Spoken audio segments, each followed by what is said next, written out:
Petrol ডিজেলের ব্যবহার কমাতে দেশে জোর কদমে চালু হয়ে গেছে বৈদ্যুতিক গাড়ির ব্যবহার। দেশ বিদেশের বহু গাড়ি তৈরির কোম্পানি বাজারে ছেড়েছে ইলেকট্রিক গাড়ি ও বাস।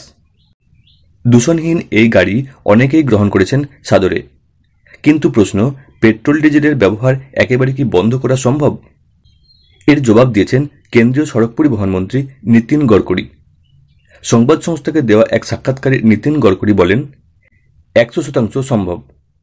পেট্রোল ডিজেলের ব্যবহার বন্ধ করা খুবই শক্ত, কিন্তু অসম্ভব নয়। সেটা করাই আমার লক্ষ্য। দেশের গতি বজায় রাখতে বিদেশ থেকে বিপুল টাকার তেল আমদানি করতে হয় ভারতকে। জ্বালানি তেলের জন্য ভারত সৌদি আরব, রাশিয়া, ইরানের উপরে নির্ভরশীল। এর জন্য ভারতের খরচ হয় বছরে 16 লাখ কোটি টাকা। ইলেকট্রিক যানবাহন চালু হলে ওই টাকা কৃষক ও গ্রামের উন্নতির জন্য ব্যবহার করা যাবে। এতে দেশের জীবনযাত্রার মান বাড়বে, এমনটাই জানিয়েছেন গডকরি। তবে ভারত তার অভীষ্ট লক্ষ্যে পৌঁছতে পারবে তা বলেননি মন্ত্রী।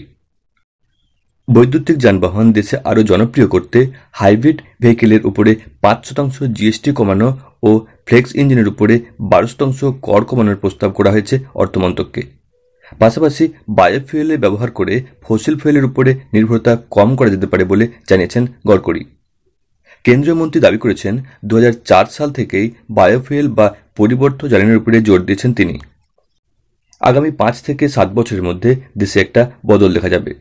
তবে একেবারে কবে থেকে এর ব্যবহার বন্ধ হবে তা এখনই বলা সম্ভব নয়, কারণ এটা বলা খুবই শক্ত। আমি এমন একটি গাড়ি চড়ে ঘুরি যা চলে হাইড্রোজেনে। এখন বহু বাড়িতেই ইলেকট্রিক গাড়ি দেখা যায়।